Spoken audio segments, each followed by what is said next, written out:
സ്നേഹം നിറയും ദൈവസ്വരം കാതോർക്കാം, ആശ്വാസം നേടാം, ഹൃത്തിനുള്ളിൽ ജീവൻ നൽകും വചനം, തിരുവചനം.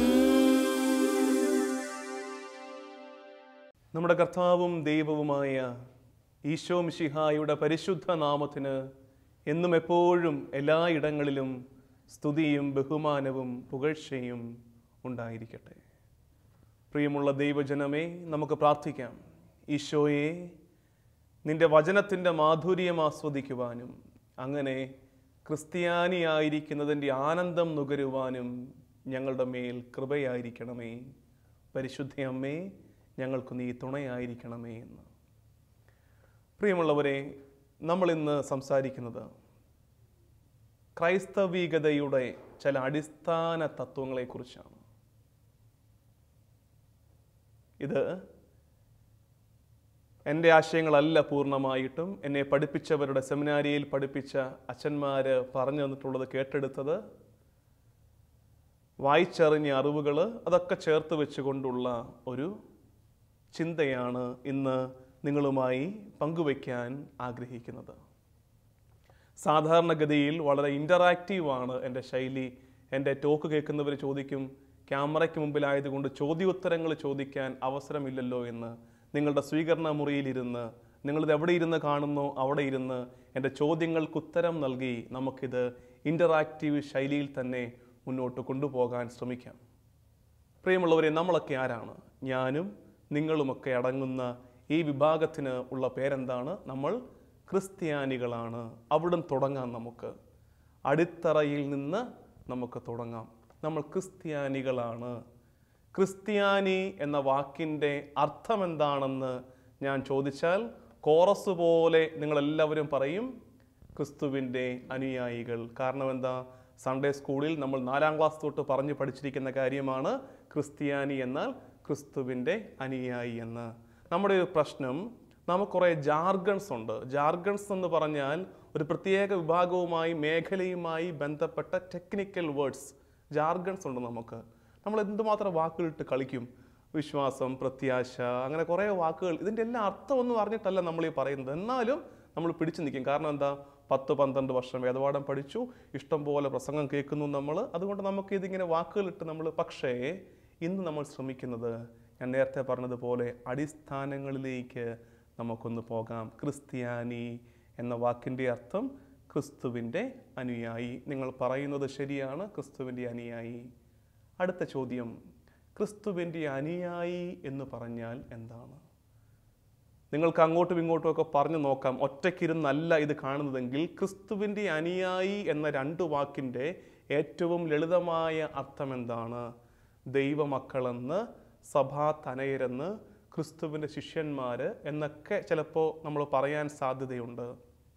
ക്രിസ്തുവിൻ്റെ അനുയായി എന്ന 2 വാക്കിൻ്റെ ചെറിയ ലളിതമായ അർത്ഥം ക്രിസ്തുവിൻ്റെ പുറകെ നടക്കുന്നവൻ എന്നേ ഉള്ളൂ. ക്രിസ്തുവിൻ്റെ പുറകെ നടക്കുന്നവനാണ് ക്രിസ്ത്യാനി. നമ്മൾ പറഞ്ഞു വന്ന ഓർഡർ മറന്നു പോകരുത്. നമ്മളൊക്കെ ആരാണ്? ക്രിസ്ത്യാനികൾ. ക്രിസ്ത്യാനി എന്ന വാക്കിൻ്റെ അർത്ഥം ക്രിസ്തുവിൻ്റെ അനുയായി. ക്രിസ്തുവിൻ്റെ അനുയായി എന്ന് പറഞ്ഞാൽ ക്രിസ്തുവിൻ്റെ പുറകെ നടക്കുന്നവൻ. ഇനിയാണ് അടുത്ത ചോദ്യം വരുന്നത്. ഈ ചോദ്യത്തിൻ്റെ ഉത്തരം ഉറപ്പായും നിങ്ങൾ അങ്ങോട്ടും ഇങ്ങോട്ടും പറഞ്ഞു നോക്കണം. ഇത് കേൾക്കുന്ന ശ്രോതാക്കളുടെ ഇടയിൽ, നിങ്ങളുടെ ഇടയിൽ ഏറ്റവും അധികം കോമൺ സെൻസ് ഉള്ള ആളായിരിക്കും ഇതിൻ്റെ കൃത്യം ഉത്തരം പറയാൻ പോകുന്നത്. നമ്മളൊരാളുടെ പുറകെ നടക്കണമെങ്കിൽ ആദ്യം സംഭവിക്കേണ്ട കാര്യം എന്താണ്? ക്രിസ്ത്യാനി ക്രിസ്തുവിൻ്റെ അനുയായി ആണെന്ന് പറഞ്ഞു. അങ്ങനെയാണെങ്കിൽ നമ്മളൊരാളുടെ പുറകെ നടക്കണമെങ്കിൽ ആദ്യം സംഭവിക്കേണ്ട കാര്യം എന്താണ്? ഒരു 2 സെക്കൻഡ് ഞാൻ മിണ്ടാതിരിക്കാം, നിങ്ങൾക്ക് അങ്ങോട്ടും ഇങ്ങോട്ടും ഉത്തരം പറയാൻ. ആദ്യം സംഭവിക്കേണ്ട കാര്യം അയാളിൽ വിശ്വസിക്കണം എന്നായിരിക്കും ഒരു പക്ഷേ പറഞ്ഞത്. അയാളെ അറിയണം എന്നായിരിക്കാം ഒരു പക്ഷേ ഉത്തരം പറഞ്ഞത്. അയാളെ സ്നേഹിക്കണം എന്നായിരിക്കാം ഒരു പക്ഷേ ഉത്തരം പറഞ്ഞത്. പ്രിയമുള്ളവരെ, നമ്മളൊരാളുടെ പുറകെ നടക്കണമെങ്കിൽ അയാളെ അറിയുന്നതിന് മുമ്പ്, അയാളെ സ്നേഹിക്കുന്നതിന് മുമ്പ്, അയാളെ വിശ്വസിക്കുന്നതിന് മുമ്പ് ആദ്യം സംഭവിക്കേണ്ട കാര്യം മുമ്പേ നടക്കുന്നയാളെ കാണണം. മുമ്പേ നടക്കുന്നയാളെ കാണാതെ നമ്മൾ എങ്ങനെ അയാളെക്കുറിച്ച് അറിയും? എങ്ങനെ അയാളിൽ വിശ്വസിക്കും? എങ്ങനെ അയാളെ സ്നേഹിക്കും? അപ്പോൾ ക്രിസ്ത്യാനി ആരാണ്? മുമ്പേ നടക്കുന്ന ക്രിസ്തുവിനെ കണ്ടവരാണ് ക്രിസ്ത്യാനികൾ. അല്ലെങ്കിൽ മുമ്പേ നടക്കുന്ന ക്രിസ്തുവിനെ കണ്ടുവെന്ന് അവകാശപ്പെടുന്നവരാണ് ക്രിസ്ത്യാനികളെന്ന് ഞാനൊന്ന് മാറ്റി പറയും. ഇനി ചോദ്യം, ക്രിസ്ത്യാനി ക്രിസ്തുവിനെ കണ്ടവരാണെങ്കിൽ നിങ്ങളിൽ എത്ര പേർ ഈശോയെ കണ്ടിട്ടുണ്ട്? കൈപൊക്കിക്കൂ. നിങ്ങളിൽ എത്ര പേർ ഈശോയെ കണ്ടിട്ടുണ്ട്? അങ്ങനെയുള്ളവർ കൈപൊക്കാം. ഈശോയെ കണ്ടിട്ടുള്ളവർ. ഈശോയെ കണ്ടിട്ടില്ല, അല്ലെങ്കിൽ ഈ ചോദ്യത്തിന് മുമ്പിലൊന്ന് പതറിപ്പോയെങ്കിൽ നമ്മൾ സ്വയം ചോദിക്കണം, അപ്പം ഞാൻ അത്ര നല്ല ക്രിസ്ത്യാനി അല്ലേ എന്ന് ചോദിക്കണം. ടെൻഷൻ അടിക്കണ്ട. ഈശോയെ കാണുക അത്ര എളുപ്പമല്ല. ഈശോയെ കാണുക അത്ര എളുപ്പമല്ല. ഈശോയെ കാണുക എളുപ്പമായിരുന്നു ഏത് കാലത്ത്? നിങ്ങൾക്ക് ഈ ടോക്കിന്, അച്ഛൻ ഇന്ന് പറയുന്ന ഈ വിഷയത്തിന്, ഈ പറയുന്ന ടോക്കിന് ഒരു തലക്കെട്ടിടാം. മിശിഹ ദർശനമെന്നോ ക്രിസ്തു ദർശനമെന്നോ ഒക്കെ. ഈശോയെ കാണുന്നതാണ് ഇന്നത്തെ നമ്മുടെ ചർച്ച. ഈശോയെ കാണുക എളുപ്പമായിരുന്നു ഏത് കാലത്ത്? ഈശോ ജീവിച്ചിരുന്ന കാലത്ത്. ഈ മണ്ണിലൂടെ ഉടലോടെ അവൻ നടന്നു നീങ്ങിയ 33 വർഷം, ആ കാലത്ത് അവനെ കാണുക, തിരിച്ചറിയുക എളുപ്പമായിരുന്നു. പക്ഷെ ഈശോയെ കാണുക എളുപ്പമല്ലെന്ന് ഞാൻ പറഞ്ഞത് എന്തിനെക്കുറിച്ചാണ്? ഒരിക്കൽ കുരിശിൽ മരിച്ച് ഉയർത്തെഴുന്നേറ്റവനെ പിന്നെ കണ്ട് തിരിച്ചറിയുക എന്നുള്ളത് അത്ര എളുപ്പമല്ല. ഉയർത്തെഴുന്നേറ്റ ഈശോയെ കണ്ട് തിരിച്ചറിയുക എന്നത് അത്ര എളുപ്പമല്ല. പ്രിയമുള്ളവരെ, ഞാനിത് വായുവിൽ നിന്നെടുത്തു പറയുന്ന ഒരു ആശയമല്ല, മറിച്ച് സുവിശേഷം സാക്ഷ്യപ്പെടുത്തുന്ന സത്യമാണ്. നിങ്ങൾക്ക് വീണ്ടും പറഞ്ഞു നോക്കാം. ഉയർത്തെഴുന്നേറ്റ ഈശോയെ കണ്ട പലർക്കും ഈശോയെ കണ്ടിട്ട് മനസ്സിലായില്ല. ആരൊക്കെയാണത്? ഉത്തരം പറയാൻ ശ്രമിക്കാം. ഇങ്ങനെ നമുക്ക് ഒരുമിച്ച് വചനം പഠിക്കാം.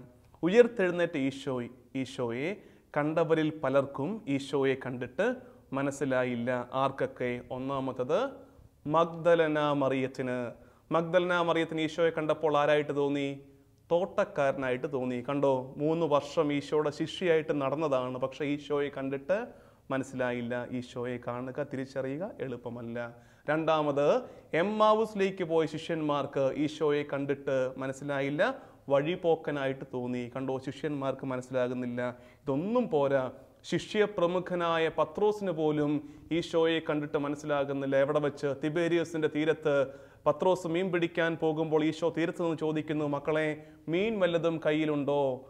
പത്രോസിനും കൂട്ടർക്കും ഈശോയെ കണ്ടിട്ട് മനസ്സിലായില്ല. അവർ പറയുന്നു, ഭൂതമെന്ന് പറഞ്ഞാണ് നിലവിളിക്കുന്നത്. നമ്മളൊക്കെ അല്പം കൂടി ഭേദമാണ്. ഈശോയെ കണ്ടിട്ടില്ലെങ്കിൽ കണ്ടിട്ടില്ലെന്നേ ഉള്ളൂ. ആരും ഭൂതമെന്ന് ഈശോയെ നോക്കി പറയുന്നില്ലല്ലോ. ഇനി നമ്മൾ അറിയേണ്ടത്, ഇങ്ങനെ ഈശോയെ കണ്ടിട്ട് മനസ്സിലാക്കാൻ പറ്റാതെ പോയവര് എങ്ങനെ തിരിച്ചറിഞ്ഞു അത് ഈശോയാണെന്ന്? അതാണ് ഈ കാലത്ത് ഈശോയെ കാണാനും തിരിച്ചറിയാനും നമുക്കുള്ള ടൂൾസ്. അത് തിരിച്ചറിയണം. മറിയത്തെ എടുക്കാം നമുക്ക്. മഗ്ദലന മറിയത്തിന്, തോട്ടക്കാരനായ ഈശോയെ മനസ്സിലാക്കിയ മഗ്ദലന മറിയത്തിന് എപ്പോൾ തിരിച്ചറിവുണ്ടായി അത് ഈശോയാണെന്ന്? ഉത്തരം പറഞ്ഞു. ഈശോ അവളെ നോക്കി മറിയം എന്ന് വിളിച്ചപ്പോൾ.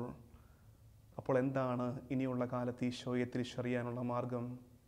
ഈശോയുടെ സ്വരം, ഈശോയുടെ വാക്ക്. അങ്ങനെയാണെങ്കിൽ കൺക്ലൂഷൻ എന്താണ്? ഈശോയുടെ വചനം. വിശുദ്ധ ബൈബിളാണ് ഇനിയുള്ള കാലത്ത് ഈശോയെ കണ്ട് തിരിച്ചറിയാനുള്ള മാർഗം. ഉയർത്തെഴുന്നേറ്റവനെ കണ്ട് തിരിച്ചറിയേണ്ടത് വേദഗ്രന്ഥത്തിലാണ്, വിശുദ്ധ ബൈബിളിലാണ്. പ്രിയമുള്ളവരെ, ഒരു ചോദ്യം ചോദിച്ചോട്ടെ. അല്പം ഇറിറ്റേറ്റിംഗ് ആയിരിക്കാം, പക്ഷേ ചിലർക്ക് അഭിമാനത്തോടെ ഉത്തരം പറയാൻ പറ്റും. 10, 30, 40, 50, 60 വർഷം കത്തോലിക്കയായിട്ട് ജീവിച്ചല്ലോ. ഈ പ്രായത്തിനിടയ്ക്ക് ഒരാവർത്തിയെങ്കിലും ബൈബിള് വായിച്ചു തീർത്ത എത്ര പേരുണ്ട് എൻ്റെ മുമ്പിൽ? ഒരു ചെറിയ കഥ. ഒരു സ്ത്രീ, അവൾക്കൊരു കൊച്ചുണ്ടായി. ഈ കുഞ്ഞ് പിറന്നപ്പോൾ മുതൽ അതിനെ ലാളിച്ച് കൊഞ്ചിച്ച് വളർത്തിക്കൊണ്ടുവന്നു. അത് വളർന്നു വലുതായപ്പോൾ അതിനെ സ്കൂളിൽ ചേർത്തു, അണിയിച്ചൊരുക്കി സ്കൂളിൽ വിട്ടു. വീണ്ടും വളർന്ന് യുവതിയായി വന്നപ്പോൾ നല്ല കൂട്ടുകാരിയായി അവളുടെ കൂടെ നടന്നു. പക്ഷെ പെട്ടെന്നൊരു ദിവസം ഇന്നത്തെ പല പെൺകുട്ടികളെയും പോലെ ഈ പെങ്കൊച്ച് അമ്മയെ മറന്ന് ഒരുത്തൻ്റെ കൂടെ അങ്ങ് പോയി. ഈ പെൺകുട്ടി അമ്മയെ മറന്ന് വീടിറങ്ങിപ്പോയ ദിവസം തൊട്ട് ഓരോ ദിവസവും അമ്മ മകൾക്ക് കത്തയക്കുകയാണ്, എൻ്റെ പ്രിയപ്പെട്ട മകളെ എന്ന് അഭിസംബോധന ചെയ്തുകൊണ്ട്. ദിവസങ്ങൾ കഴിഞ്ഞു, ആഴ്ചകൾ കഴിഞ്ഞു, മാസങ്ങൾ കഴിഞ്ഞു, വർഷങ്ങൾ കഴിഞ്ഞു. അമ്മ കത്തെഴുതിക്കൊണ്ടിരിക്കുകയാണ്. ഒരു ദിവസം അമ്മയ്ക്ക് വീട്ടുപടിക്കൽ ഒരു പാഴ്സൽ എത്തുകയാണ്, ബൈ പോസ്റ്റ്. ചെന്ന് നോക്കിയപ്പോൾ കാണുന്നത് ഫ്രം അഡ്രസ്സ് ആരുടേതാണ്? ഫ്രം അഡ്രസ്സ് മകളുടേതാണ്. ഫ്രം അഡ്രസ്സ് മകളുടേതാണെന്ന് കണ്ടപ്പോൾ അമ്മയുടെ ആകാംക്ഷ കൂടി. അമ്മ താല്പര്യത്തോടെ പെട്ടി പൊട്ടിച്ചു നോക്കി. പെട്ടി പൊട്ടിച്ചു നോക്കിയപ്പോൾ കണ്ട കാഴ്ച, ഇന്നോളം അമ്മ മകൾക്കായി എഴുതിയ കത്തുകൾ ഒന്നുപോലും പൊട്ടിക്കാതെ മകൾ അമ്മയ്ക്ക് തിരിച്ചയച്ചിരിക്കുന്നു. പ്രിയമുള്ളവരെ, ഇത് ദൈവം തമ്പുരാൻ സ്വന്തം പുത്രന്റെ ചോര കൊണ്ട് നമുക്കായി എഴുതിയ സ്നേഹത്തിന്റെ കത്താണ്. ദൈവം തമ്പുരാൻ സ്വന്തം പുത്രന്റെ ചോര കൊണ്ട് നമുക്കായി എഴുതിയ സ്നേഹത്തിന്റെ കത്താണ്.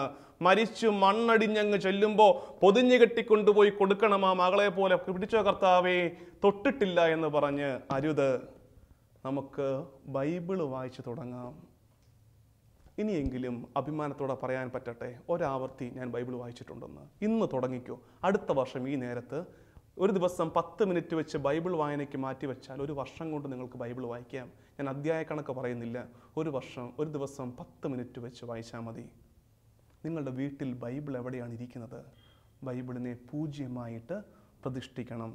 പത്രമാസികളുടെ ഇടയിൽ കൊണ്ട് വെക്കേണ്ട ഒന്നല്ല ബൈബിളിനെ വീട്ടകങ്ങളിൽ പൂജ്യമായി പ്രതിഷ്ഠിക്കണം. നിങ്ങളുടെ വീട്ടിലെ ബൈബിൾ വൃത്തികേടാണോ? ഉത്തരം പറയണം. വീട്ടിലെ ബൈബിള് വൃത്തികേടാണോ? വീട്ടിലെ ബൈബിള് വൃത്തികേടാകണം. വീട്ടിലെ ബൈബിള് വായിച്ചു വായിച്ചു വായിച്ചു വൃത്തികേടാകട്ടെ. അങ്ങനെ വരുമ്പോൾ ജീവിതം വൃത്തിയുള്ളതാകും. വീട്ടിലെ ബൈബിൾ നല്ല വൃത്തിയോടെ ആരും തൊടാതെ അങ്ങനെ ഇരിക്കുകയാണ്. അതിൻ്റെ അർത്ഥം എന്താണ്? ജീവിതം വൃത്തികേടാണ്. ഒരു കാര്യം കൂടെ ബൈബിളിനെ കുറിച്ച് പറയട്ടെ. സ്വന്തമായിട്ടൊരു ബൈബിള് വേണ്ടേ നമുക്ക്? എല്ലാവർക്കും സ്വന്തം ബ്രഷ്, സ്വന്തം പേസ്റ്റ്, സ്വന്തം സോപ്പ്, സ്വന്തം കാറ്, സ്വന്തം ബൈക്ക് എല്ലാം സ്വന്തമായിട്ടുണ്ടല്ലോ. ബൈബിള് മാത്രം കോമൺ പ്രോപ്പർട്ടിയാണ്. അത് ആർക്കെങ്കിലും ഒക്കെ വേണമെങ്കിൽ എടുത്ത് ഉപയോഗിക്കാം. സ്വന്തമായിട്ടൊരു ബൈബിള് 100-150 രൂപ വിലയല്ലേ ഉള്ളൂ ഇതിന്. സ്വന്തമായിട്ടൊരു ബൈബിള് വാങ്ങിച്ചു വെച്ചേ. ബൈബിളിനോടുള്ള സ്നേഹം വളർത്തണം നമുക്ക്. കാരണം ഈ കാലത്ത് ഉയർത്തെഴുന്നേറ്റവനെ കണ്ട് തിരിച്ചറിയാനുള്ള മാർഗമാണ് വേദഗ്രന്ഥം ബൈബിളിനെ കുറച്ചുകൂടെ അധികമായി സ്നേഹിക്കാൻ നമുക്ക് കഴിയട്ടെ എന്നാണ് ഇന്നത്തെ ഒന്നാമത്തെ ചിന്ത. മറിയം പഠിപ്പിക്കുന്ന പാഠം, മഗ്ദലന പഠിപ്പിക്കുന്ന പാഠം അതാണ്. ബൈബിളിൽ ഈശോയെ കാണാൻ പറ്റും. വൈകുന്നേരം കുരിശ് വരക്കിരിക്കുമ്പോൾ ബൈബിൾ വായന ആരുടെ ജോലിയാണ്? കുരിശ് വരെ കഴിയുമ്പോൾ വീട്ടിലെ കാർന്നോ വലിയ കാര്യമായിട്ട് പറയും, ബൈബിൾ എടുത്ത് വായിക്കടാ എന്ന് പിള്ളേരോട് പറയും. പിള്ളേർ കഷ്ടപ്പെട്ട് പ്രാഗിയും പള്ളു പറഞ്ഞും ബൈബിൾ എടുത്ത് വായിക്കും. അവൻ കാത്തിരിക്കുക. എന്തിനെന്നറിയാമോ? വളരണം, വലുതാകണം, പെണ്ണ് കെട്ടണം, ഒരു കൊച്ചുണ്ടായി കഴിയുമ്പോൾ ഞാനും പറയും ബൈബിൾ വായിക്കടാ എന്ന്. കാരണം ബൈബിൾ വായന എന്തോ വലിയ ബാധ്യതയാക്കി വെച്ചിരിക്കുകയാണ് വീട്ടകങ്ങളിൽ. അരുത്. അപ്പം വായിക്കട്ടെ ഒരു ദിവസം, അമ്മ വായിക്കട്ടെ അടുത്ത ദിവസം, മക്കൾ മാറി മാറി വായിക്കട്ടെ. ബൈബിൾ വായന അഭിമാനത്തിൻ്റെ വിഷയമാകട്ടെ വീടുകളിൽ. നമുക്ക് ബൈബിളിനെ സ്നേഹപൂർവ്വം ആദരവോടെ സമീപിക്കാം. ഒന്നാമത്തെ കാര്യം, ഈശോയെ കാണാനുള്ള ഒന്നാമത്തെ മാർഗം ബൈബിൾ വായന. വിശുദ്ധ ബൈബിൾ. രണ്ടാമത്തത്, എമ്മാവുസിലേക്ക് പോയ ശിഷ്യന്മാർക്ക് എപ്പോൾ മനസ്സിലായി അത് ഈശോയാണെന്ന്? വഴിപോക്കനാണ് തെറ്റിദ്ധരിച്ചു. നിങ്ങൾ ആ സീൻ മനസ്സിൽ കാണണേ. സായാഹ്നമായി, കാർമേഘങ്ങൾ ഇരുണ്ടുകൂടി. അപ്പോൾ ശിഷ്യന്മാർ പറയുകയാണ് വഴിപോക്കനോട്, എന്നാൽ പിന്നെ നമുക്കിന്ന് ഇവിടെ സ്റ്റേ ചെയ്യാം എന്ന് പറഞ്ഞ് സത്രത്തിൽ മുറിയെടുത്തിട്ട് അവിടെ ഒരുമിച്ചിരുന്നു. അത്താഴത്തിന് വട്ടത്തിലിരുന്നിട്ട് ഈശോ തമ്പുരാൻ അപ്പമെടുത്ത് വാഴ്ത്തി മുറിച്ചപ്പോൾ അവരുടെ കണ്ണ് തുറന്നു.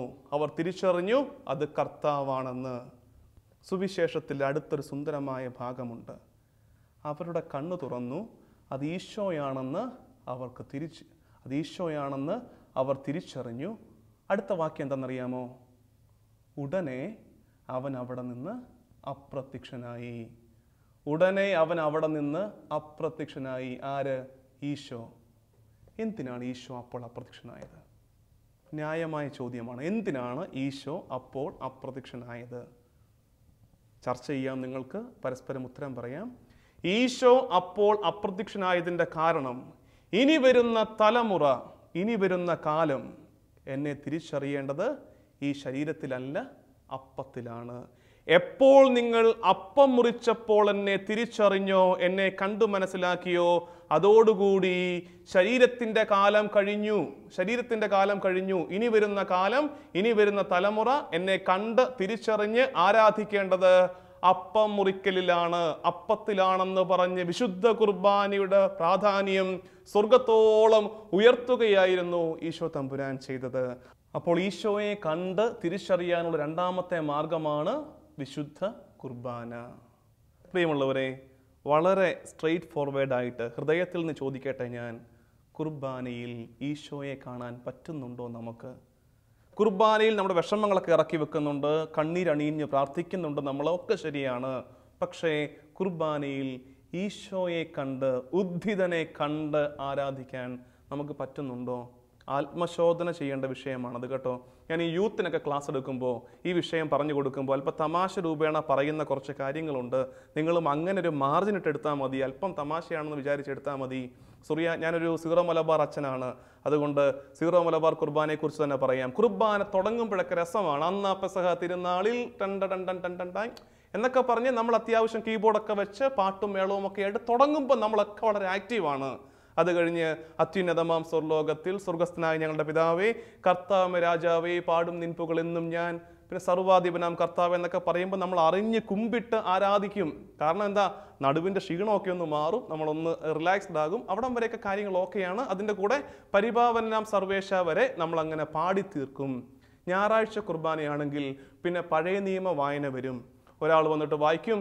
പ്രിയമുള്ളവരെ, സംഖ്യയുടെ പുസ്തകത്തിൽ നിന്നുള്ള വായന നിങ്ങൾ ഇരുന്ന് ശ്രദ്ധയോടെ കേൾക്കാൻ പറയും. ആ ഇരുത്തൽ വല്ലാത്തൊരു ഇരുത്തലാകും ചിലപ്പോൾ. കാരണം പിന്നെ വായിക്കുന്ന സാധനമൊന്നും നമുക്ക് മനസ്സിലാകണമെന്നില്ല. അവൻ ഇവൻ്റെ മകനായിരുന്നു, ഇവൻ അവൻ്റെ അപ്പനായിരുന്നു, അവനും ഇവനും കൂടെ അങ്ങോട്ട് പോയി. അത്ര കേൾക്കുമ്പോൾ തന്നെ നമ്മുടെ പതുക്കെ റിലേയൊക്കെ കട്ടായി തുടങ്ങും. പിന്നെ ഏഷ്യ പ്രവാചകൻ്റെയോ എസഖിയേലിൻ്റെയോ ജെറമ്യായുടെയോ പുസ്തകത്തിൽ നിന്നുള്ള വായന മനസ്സിലാകണമെന്നില്ല. പൗലോസ്ലീഹയുടെ ലേഖനം വരുന്നു, ഒട്ടും മനസ്സിലാകണമെന്നില്ല. അത് കഴിഞ്ഞ് സുവിശേഷം വരും. സുവിശേഷം വന്നിട്ട് ചില അച്ഛന്മാരുടെയൊക്കെ നല്ല പ്രസംഗങ്ങളൊക്കെയാണ്, നിങ്ങൾ കേട്ടിരിക്കും. ചില അച്ഛന്മാരുടെ പ്രസംഗം ഒരു പക്ഷേ അത്ര നല്ലതായിരിക്കണമെന്നില്ല. ആ നേരത്ത് പിന്നത്തെ സുവിശേഷ പ്രസംഗത്തിൻ്റെ 10-15 മിനിറ്റ് കൊണ്ട് നമ്മളുടെ ഉള്ള ബോധം മുഴുവൻ പോകാൻ സാധ്യതയുണ്ട്. ചില അമ്മമാരുടെയൊക്കെ പള്ളിയിൽ ഇരിപ്പ് കണ്ടാൽ പെട്ടിയോട്ടം മറിഞ്ഞു കിടക്കുന്നത് പോലെയാണ്. ഇങ്ങനെ ചെരിഞ്ഞു കുത്തിയൊക്കെ കിടക്കുന്ന കാണാം. പിന്നെ എഴുന്നേറ്റ് വരുമ്പോൾ പശുവൊക്കെ എഴുന്നേറ്റ് വരുന്നത് പോലെ ഒരു കൈ കുത്തി അടുത്ത കൈ കുത്തിയൊക്കെ കഷ്ടപ്പെട്ട്. കാരണം നമ്മൾ പ്രസംഗം കഴിയുന്നതോടെ നമ്മുടെ റിലേ കട്ടായി. പിന്നെ നമുക്ക് വലിയ പണിയൊന്നുമില്ല. പിന്നെ 2 ആമേനൊക്കെ പറഞ്ഞാൽ മതി. അതുകൊണ്ട് എന്താ സംഭവം, നിങ്ങൾ ശ്രദ്ധിച്ചു നോക്കിക്കോ.